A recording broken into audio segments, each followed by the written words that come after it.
As the prophet of esports, I rely on trustworthy and meaningful data every day.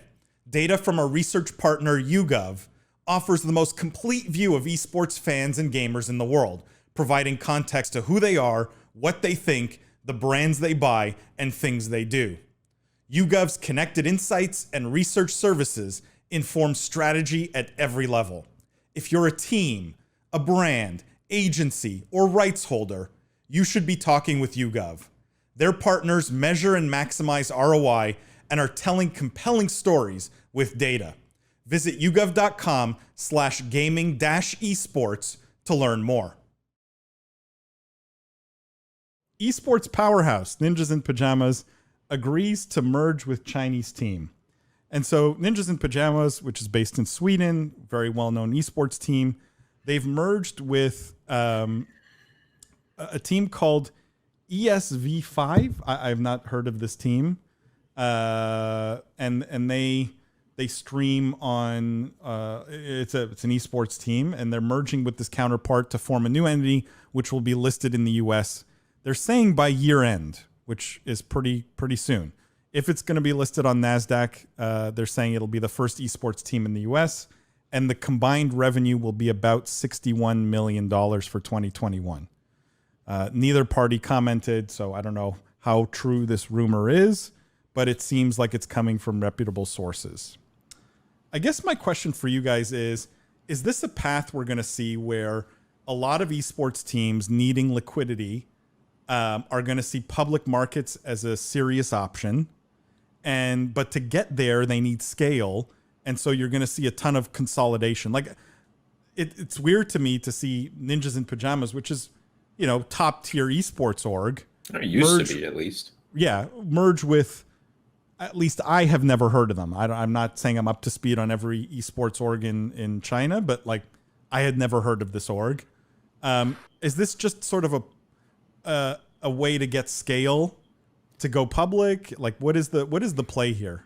I mean, am I allowed to say I called this? There's almost zero incentive in the team market not to be aggregating, because scale is like, there's nothing to stop scale aggregation from reducing costs and driving revenues.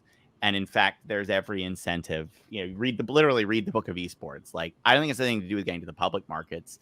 I think this is just like, why not? You have teams with some teams in North America, some teams in China. I think what you're going to discover is this Chinese team is a lot bigger than we realize. We're just not up on all the Chinese pro teams because there's regional differentiation. Just like I can't tell you the biggest, sports teams in China, right? I can't tell you the biggest esports teams in China. They put this together. It's a bigger org with more reach. You know what I mean? They did it. Yeah. And I think the flight to the public market is a nice bonus. Question for you. What's the scale? The scale makes perfect sense to me if you're in the same physical location, right? You can share facilities, share, a chef or whatever these esports teams have. But if one's in China and one's in Sweden, I don't necessarily see as much like cost savings or synergy. I mean, I guess where am I missing? Well, I think it's, sorry, go ahead. No, you did, Jimmy, you did. I was just going to say, like, I think it's an opportunity to reach an entirely new market, and NIP specifically, like Ninjas in Pyjamas used to be huge world championship level teams, super reputable, but in the past 5 years haven't done anything anywhere in any game. And so maybe it's a way for them to keep the brand alive, at some point, like, hey, we have a powerful brand, semi-powerful, let's merge with this team. Maybe it gives them access to our audience, which is massive, but kind of waning, and still revitalizes our brand.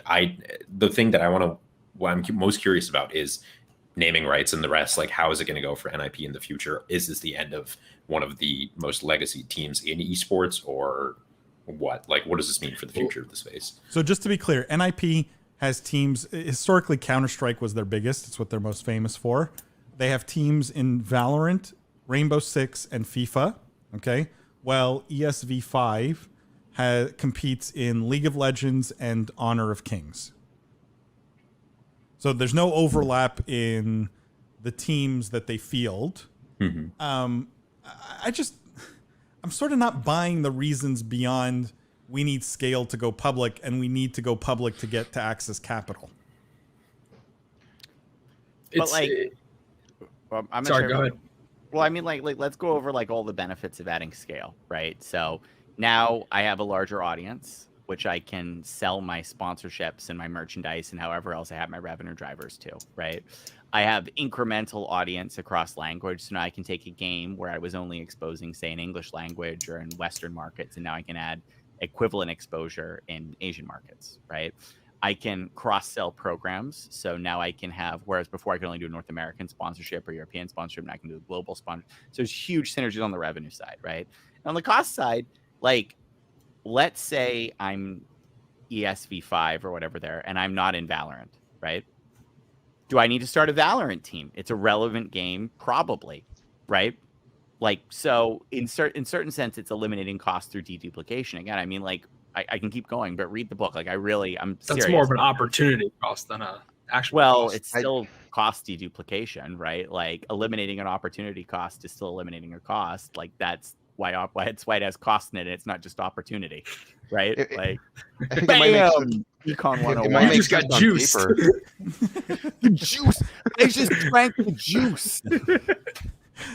I think it might make sense on paper, but I just disagree that those synergies in sponsorship, for example, really overlap that much. The Chinese audience is not worth what an American audience is to the right sponsor. I took this. I have mixed reviews here because I felt this way for a long time, and I took this type of issue, deal, what have you, to a few different tier 1 orgs, and they all rejected it for the same reason, and that's that their sponsors didn't care about an audience overseas that they couldn't sell to, right? So in essence, yes, maybe Coca-Cola on a global level might have an interest in multiple different areas, but the sponsor that you're talking to that sponsors your North American team under the Coca-Cola umbrella is very different than the Coca-Cola that sponsors a Chinese team under that Coca-Cola umbrella. So, again, mixed reviews because I love tapping into, I love esports becoming global. I love teams becoming global and having presences across different markets, but I think they're so segregated that in name, they might be one thing, but in practice, again, the audiences are so different. The sponsors are so different. So again, mixed reviews for me. I don't really see a lot of value here just because I've had personal failures with it. It sort of fits, though, the narrative of like Ninjas has not really done much in the last few years. This may be truly, not desperation's too strong of a word, but it's like, hey, we need to do something. We're maybe tapped out from our, investor base. What can we do? Well, going public is sexy. Lots of opportunity there. And they may have seen this as an obvious path. It's a good story, I think. It's a good NASDAQ public market story. Better than it is, I think, a good business decision.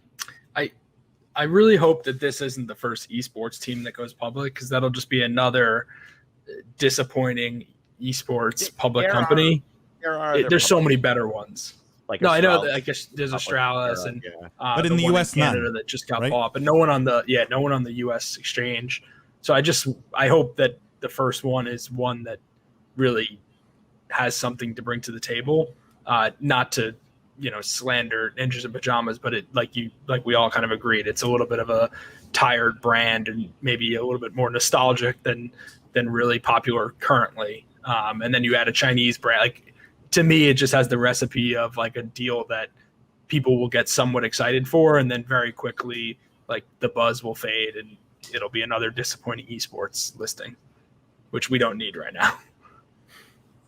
And I think if they do manage to go public, like, I actually do think they can probably make this work, right? Because if they have access to sufficient enough capital through their public, vehicle, no reason why Ninjas in Pyjamas couldn't go buy other esports orgs in the US, right? And there's more synergy. There's more obvious, I think, synergy there and cost savings there.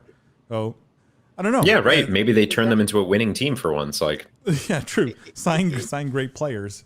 Don't get me wrong. I'm bullish on an esports team going public. I just think better if it was one that has some sort of draw already.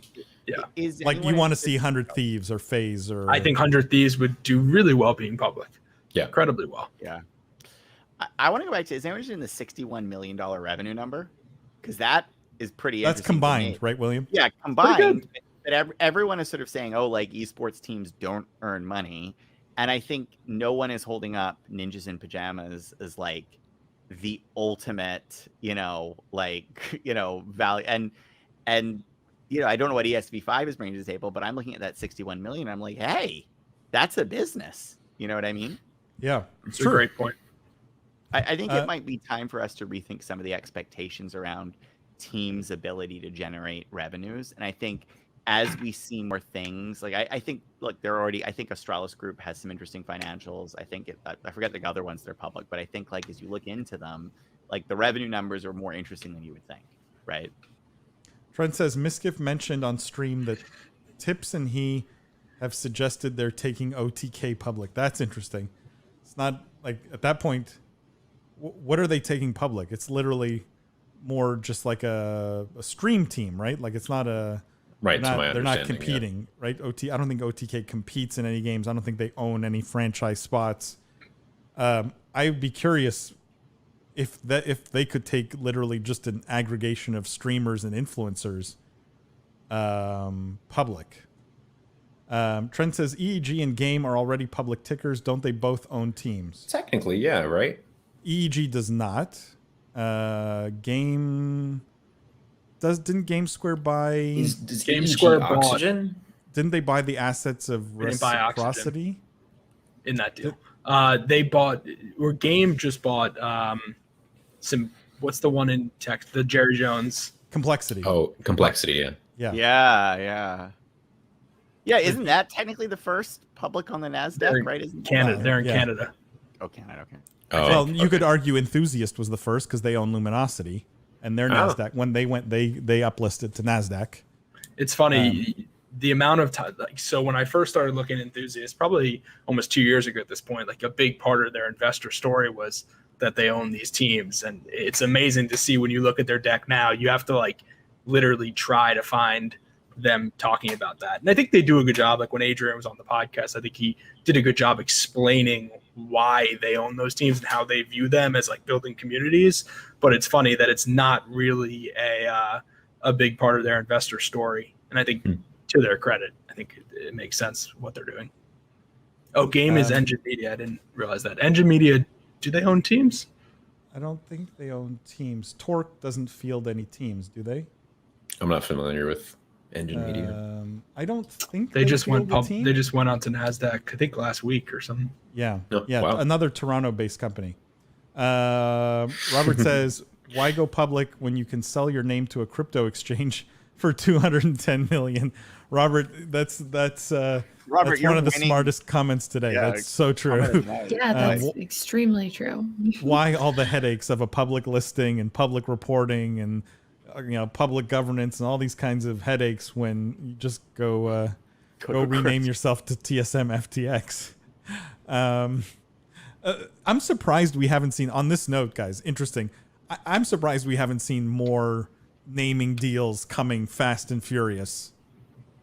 It probably is. It's just delayed because I think there was a fear of if it's acceptable or not. And now that I think there are two in market, because wasn't there one that got out a little bit? The before? General, NRG. Yeah. And Dignitas Quantum Pay.